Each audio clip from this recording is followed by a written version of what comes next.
Bienvenue dans le deuxième épisode de Coding Time. Je suis Juju et aujourd'hui je t'apprends à créer un petit jeu vidéo. Ça va être un jeu de rapidité, il y aura un temps qui s'écoule donc il faudra se dépêcher.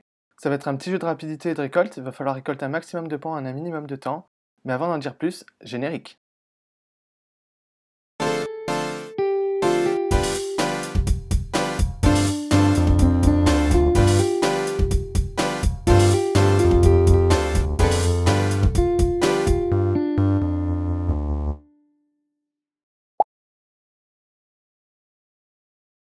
Pour ce premier projet, j'ai choisi de te faire découvrir comment on code un petit jeu de rapidité.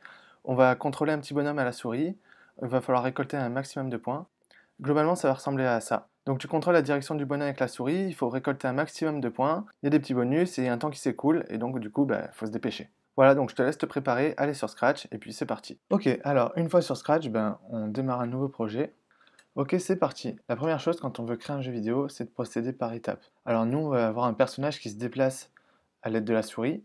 Donc la première chose qu'on va faire, c'est créer ce personnage. Alors le chat, on peut le jeter, on va entièrement créer notre personnage. On va en choisir un. Hop, moi, il y en a un que j'aime bien, c'est celui-là. Et ce qu'on va faire, c'est que plutôt que tout le redessiner, on va le modifier afin de le personnaliser. Alors pour le personnaliser, c'est simple, on va dans l'onglet costume et on va garder juste un costume. Alors moi je pense que je vais garder ce costume parce qu'il a l'air pas mal, donc je vais supprimer les autres. Une fois qu'on est ici, on peut personnaliser notre personnage, c'est-à-dire qu'on peut changer les formes, par exemple bouger les oreilles. Et ce qu'on va faire, c'est que on va le personnaliser. Donc moi je vais vous montrer un peu, j'ai une petite idée de ce que je vais faire. Déjà les oreilles, je vais les supprimer tout simplement pour avoir une forme un peu aérodynamique de mon personnage. Et ensuite je vais changer les couleurs parce que là je le trouve un peu triste. Alors les couleurs, ça va être simple, je vais prendre je pense quelque chose comme ça, voilà, du rose, hop, hop, hop, hop, hop. Ensuite, je vais zoomer un petit peu et je vais personnaliser les ailes. Pareil, je vais trouver une couleur, hop, ça me paraît pas mal du tout. Et enfin, voilà. Donc là, mon bonhomme est déjà un peu plus joyeux. On va le rendre un peu plus heureux maintenant. Pour ça, c'est simple. On peut prendre l'outil de sélection ici, on va cliquer sur la bouche. Et là, il y a un cas particulier, c'est que vous voyez que la bouche, elle est assemblée avec le nez et les yeux. Alors pour les désassembler, tout ce qu'il faut faire, c'est simplement cliquer sur dégrouper. Hop. Et maintenant, normalement, je peux sélectionner que la bouche. Ici, cet outil-là, il permet de modifier la forme. Donc moi, je vais lui faire un grand sourire en attrapant le point qui est là. Hop. Voilà. Donc là, déjà, il a l'air content.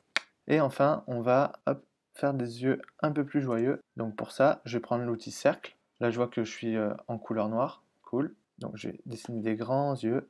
Hop. Je vais en dessiner deux. Hop, un deuxième. Je vais les mettre maintenant à un endroit un peu plus naturel, on va dire. Ok, super. Et enfin, maintenant, je vais lui faire la pupille. Alors pour ça, on va prendre du blanc. Une fois que j'ai la bonne couleur, c'est simple, je vais lui dessiner.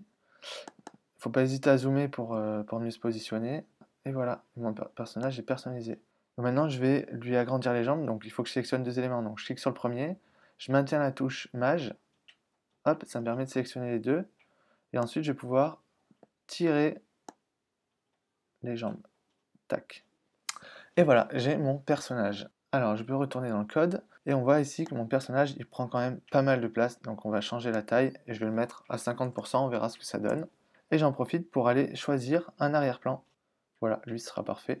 Super! Alors maintenant on va pouvoir commencer à coder nos déplacements. Pour ça c'est simple, on va prendre un drapeau vert. Donc je vais dans événements et je prends mon tout premier drapeau vert du projet. Cool, c'est la fête. On va déjà commencer par dire à l'ordinateur où on doit commencer. On aimerait commencer au milieu.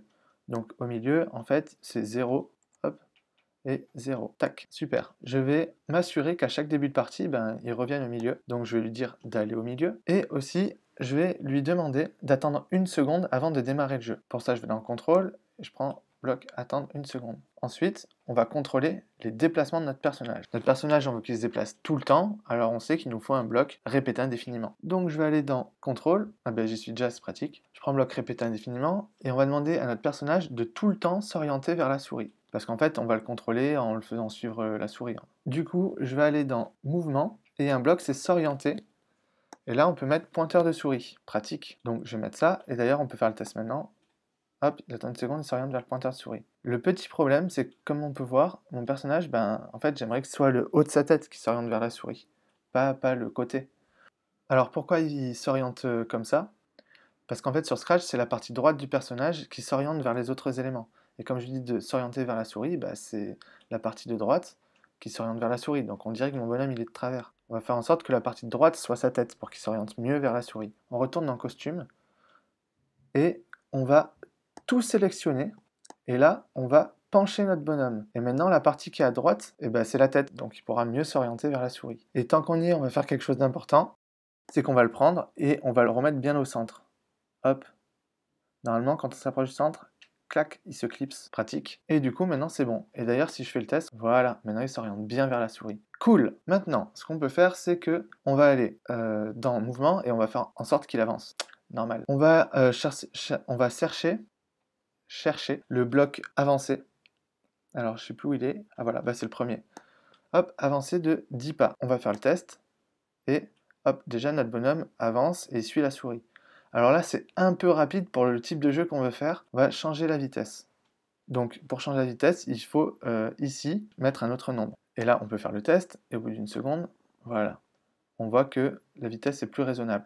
On va garder cette vitesse pour le moment. Par contre, cette vitesse, plus tard, on va vouloir qu'elle change. Pourquoi? Parce qu'on peut imaginer que dans notre jeu, il va y avoir un bonus, et quand on prend le bonus, bah, le bonhomme il va plus vite. Pour faire changer la vitesse, eh ben, il va falloir ce qu'on appelle créer une variable. Alors, qu'est-ce que c'est une variable? C'est comme une boîte. En fait, dans cette boîte, on peut mettre un peu ce qu'on veut, on peut mettre par exemple des nombres ou du texte. Pourquoi ça s'appelle une variable? C'est parce que on va stocker des choses dedans qui vont changer. Par exemple, si je fais un jeu et que j'ai des vies, et que je commence la partie et que j'ai 3 vies, et que je perds une fois, j'aurai plus que 2 vies. Donc le nombre a changé. Le nombre varie, donc on appelle ça une variable. Pour que ce nombre ne se balade pas n'importe où, on le range dans cette fameuse petite boîte qui s'appelle une variable. Dans un jeu vidéo, les systèmes de score, de vie, de temps sont des variables. L'avantage des variables dans Scratch, c'est qu'on peut les afficher et les modifier facilement. Et c'est donc le système idéal pour tout ce qui est nombre qui va changer. Donc on va créer notre variable, et pour ça, on va aller dans la catégorie variable. Étonnant, non? Là, il y en a déjà une qui est là par défaut. On peut faire un clic droit dessus et la supprimer, elle ne nous intéresse pas concrètement. Et on va en créer une, et on va l'appeler vitesse. Hop. Maintenant qu'on a créé une variable vitesse, il va falloir lui dire de combien elle est cette vitesse. Donc au tout début de notre code, on va définir notre variable. La définir, c'est-à-dire lui donner une valeur. Donc on va mettre notre vitesse à 3. Et ensuite, ce qu'on va faire, c'est que au lieu ici d'écrire 3, eh ben, je peux mettre directement ça. Et si je change le nombre ici, ça changera partout où j'aurai mis la variable. Pratique. Donc là, on peut tester, il n'y a rien qu'à changer. Mon bonhomme, il avance à la vitesse de 3. Par contre, si vous observez bien, regardez, il y a un petit bug. C'est que quand mon bonhomme arrive vers la souris, ben, on dirait qu'il fait une crise d'épilepsie. En fait, qu'est-ce qui se passe? C'est simple, c'est parce qu'on lui a dit de s'orienter vers la souris. Et en fait, dès qu'il arrive vers la souris, ben, il avance, donc il la dépasse, donc il doit faire demi-tour, donc il doit refaire demi-tour, et il la dépasse, etc., etc. En fait, du coup, on va lui dire de s'orienter vers la souris s'il est loin de la souris. Pour ça, on va ajouter ce qu'on appelle une condition. Donc, une condition dans contrôle. Donc, je me prends un bloc si alors, et on va dire que si tu es loin de la souris, alors tu vas vers la souris, mais si tu es près de la souris, ben, t'avances pas. Donc, comment on fait ça? On va aller dans opérateurs. Les opérateurs, c'est tout ce qui est mathématique pour faire ou des opérations ou des comparaisons. Et nous, ce qu'on va faire, c'est savoir s'il est loin de la souris. Donc, on va comparer la distance de la souris par rapport à la limite qu'on va définir. Exemple.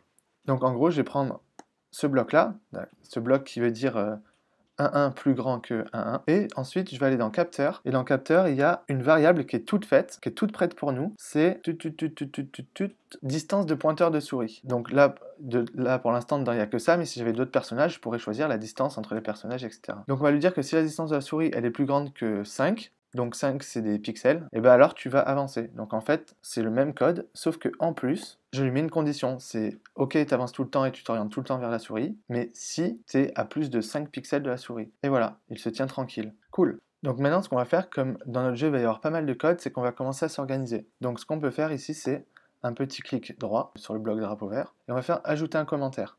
Et donc là, il y a une fenêtre qui s'affiche. Hop, je vais essayer de dézoomer un peu. Et là, on peut écrire du texte. Ce texte, il est indicatif, c'est juste pour pas se perdre. On peut mettre un petit commentaire, indiquer un petit truc. Donc nous, qu'est-ce qui contient notre code? Ben, il contient les préparations, c'est-à-dire qu'on définit la vitesse, on positionne notre bonhomme, et il contient les déplacements. Donc on va tout simplement le mettre, préparation et déplacement.